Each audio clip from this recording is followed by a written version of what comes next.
imobiliária dentro do ordenamento jurídico, ok? Nosso primeiro tema é muito importante, que é contratos. Contratos quer dizer o quê? Tranquilo demais. Contrato é um acordo regrado entre duas ou mais partes. Lá no decorrer dos nossos módulos nós vamos saber quem são essas partes, cujos contratantes são obrigados a guardar, criar, alterar ou extinguir direitos, bem como torná-los ato jurídico perfeito. Professora, o que é esse ato jurídico perfeito? O ato jurídico perfeito é quando o contrato ele é todo perfeitinho, ele segue todos aqueles requisitos e na conclusão dele a gente usa essa nomenclatura, ok? Princípio, gente, é muito tranquilo. Quando você imagina princípio, você imagina o quê? Nossa, fulano tem uma família tão benquista, tem princípios. É o quê? Conduta. É uma conduta que rege na sociedade. Então, princípios da autonomia da vontade. Liberdade de contratar. No contrato não é para haver uma obrigatoriedade somente para uma das partes. Então, eu tenho que haver uma concordância, né? Essa liberdade é chamada autonomia da vontade. Não é manifestação da vontade. Eu manifesto a minha vontade, mas eu preciso ter liberdade junto com a outra parte para fazer a concordância do objeto, que é o contrato, ok? Função social. Não haver conflitos em interesses individuais e coletivo. O que acontece? Nossa sociedade, principalmente agora que está falando muito de intolerância, então tem que tomar cuidado. O contrato ele precisa seguir essas regras, mas também tem que haver essas verificações dentro da sociedade. Boa fé, lealdade, fato, não se faz um contrato pautado na má fé. A gente usa até um termo popular chamado contrato leonino, aquele que só puxa a sardinha para um lado. Não é para existir, boa fé sempre. Obrigatoriedade da Convenção Pacta Sunt Servanda. Esse termo parece muito complicado, até porque é um termo desconhecido, é um termo latim. Então, é a manifestação, a vontade manifestada pelos contratantes que faz lei entre as partes. Então, tudo concordância, tudo acordo. Silêncio. O silêncio, existem algumas regras. O que diz o silêncio? O silêncio diz, serve como manifestação da vontade quando importa a anuência e a concordância, os usos e costumes o autorizem, e não for necessária a declaração expressa. O que quer dizer? Um exemplo clássico, o dono de um imóvel, locador, avisa expressamente ao locatário que o imóvel será colocado à venda. Porém, no artigo 28 da Lei 8.245 de 91, que é a Lei do Inquilinato, determina que existe um prazo para que o locatário manifeste a vontade. Ou seja, se ele não der anuência naquele prazo, nada impede do locador ofertar o imóvel para outra pessoa. Mas tem que lembrar que o locador precisa fazer esse comunicado ao locatário expressamente, certo? Não. Quando se trata de contratos no âmbito imobiliário, tudo é escrito. Por mais que lá na frente nós vamos entender que existem contratos verbais, mas no nosso ramo é escrito. Classificação dos contratos, quanto à forma, a solenidade e a prestação. Forma, olha só, acabei de falar, escritos e verbais. Escrito, contrato de sociedade, contrato imobiliário, verbal, compra de uma passagem. Então, aqui não tem segredo. Solenidade. Quando nós imaginamos em solenidade, a gente já pensa em formatura. Nossa, aquela festa, casamento, formatura, 15 anos, é uma solenidade. Contrato, não. Eu não preciso fazer um evento.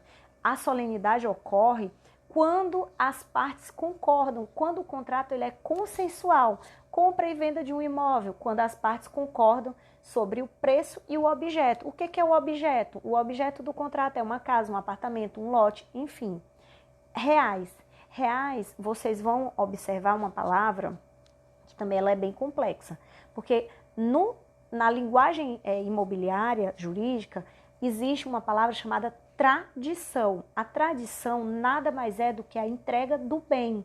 No nosso caso, nós vamos entregar simbolicamente as chaves. Por quê? Porque eu não posso pegar uma casa e transportar, um apartamento e transportar. Então, simbolicamente, eu entrego as chaves, que na nossa linguagem é chamada de tradição. Não é tradição junina, não é festividade, é a entrega do bem, certo? Formais, forma escrita e prescrita em lei, seja ela pública ou particular. Formais é autoexplicativo, então eu preciso ter requisitos, ter um modelo. Eu não posso fazer um contrato copiado e colado. Tomem cuidado com isso. Por quê? Porque cada contrato vai ter o seu regramento, o seu objeto.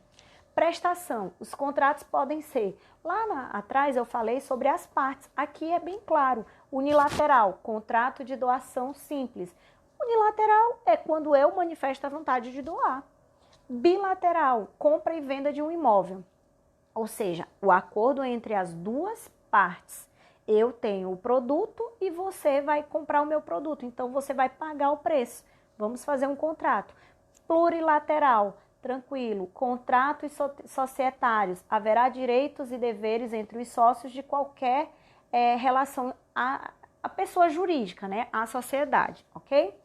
Quanto ao ônus, onerosos, dinheiro, pecúnia, as partes contratantes possuem vantagens, né? Exemplo, no contrato de locação, o benefício oneroso é o valor pago pelo locatário ao locador. Gratuitos, nome autoexplicativo, não envolve dinheiro. E no contrato de doação, os encargos, por exemplo, se eu estou doando, os encargos é a cargo de quem recebe o benefício. Então, eu já estou fazendo a doação e eu ainda tenho que arcar. Então, o gratuito é esse exemplo clássico. Aqui é bem tranquilo. O oneroso tem pecúnia e o gratuito não tem, ok? Previsão normativa. Normativa é porque o que é a norma na linguagem jurídica? Norma é uma lei. Então, ela diz o quê? Típicos, disciplinado em lei, são todos os contratos previstos no Código Civil de 2002 e nas leis especiais, exemplo, lei do inquilinato. Lembra lá atrás que nós falamos que era a Constituição, que no decorrer da disciplina do módulo completo, nós vamos falar bastante dela. Aqui já existe um rol de contratos descritos no Código Civil, são vários. Nós vamos pautar os imobiliários, mas são vários. Mas o que não existe no Código Civil vai ter uma lei complementar, uma lei federal. Agora, quando não existe essa lei, é o contrato atípico, não possui qualquer previsão legal. Ou seja, poderão existir desde que preenchidos os requisitos do contrato, mas não vai ter nenhuma lei interligada. Tomem cuidado com essa situação, porque atípico não é ilícito, certo? Atípico é atípico. Lembra da questão social, lá da função social do contrato? Então, aqui pode haver, mas que não é ilícito. Mistos, nome autoexplicativo. Ok? Contrato preliminar é o conhecido como pré-contrato. Promessa de comprar. Eu estou comprando um lote, vou pagar em 180 parcelas, então eu estou prometendo pagar, eu estou prometendo comprar. Eu faço um contrato com todos os regramentos que o contrato pede, mas que a ressalva é essa, é a promessa de pagar, a outorga futura de um contrato definitivo.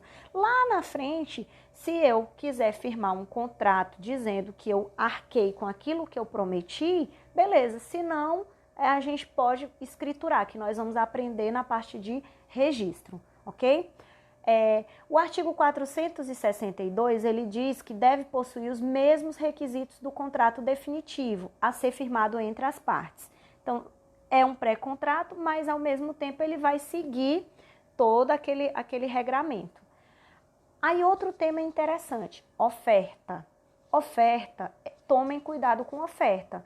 Por quê? Porque na medida de que eu oferto um desconto, lá na minha proposta, que vai ser o próximo tema, vai constar a forma de pagamento e no meu contrato também. Então, é uma sequência lógica. E para que ocorra a celebração do contrato, o primeiro passo é a oferta do produto, ou seja, da publicidade, precisa ser vinculada aos meios de comunicação. Aí nós já temos uma outra lei, que seria o nosso Código do Consumidor, Direito do Consumidor. Aí vai dizer no artigo 30, ok? O que acontece, gente? O próximo módulo nós vamos falar de proposta, ok? Eu vou encerrar esse módulo aqui. O que vocês precisam entender? Vocês precisam entender que na parte contratual, ela é muito além do que eu estou explicando aqui. Cada situação ela é bem peculiar. Mas o corretor, ele precisa ter uma noção, pelo menos uma noção básica. O material lá na plataforma está minuciosamente detalhado, né? Se vocês forem observar, vai ter bem mais regras, mas aqui a gente tem que pautar em cima, principalmente do que significa, para poder dar um norte. O corretor ele não pode ser um transportador de documentos. Ele tem que transportar, intermediar, negociar e, acima de tudo, passar confiança para o cliente para que ele saiba o que ele está intermediando.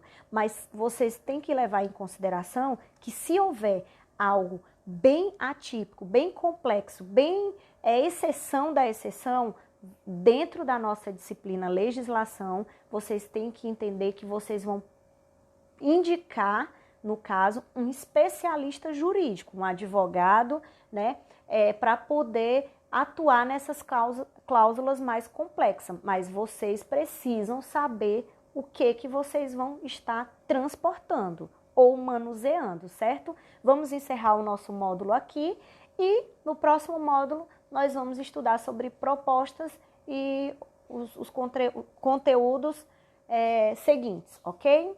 Muito obrigada.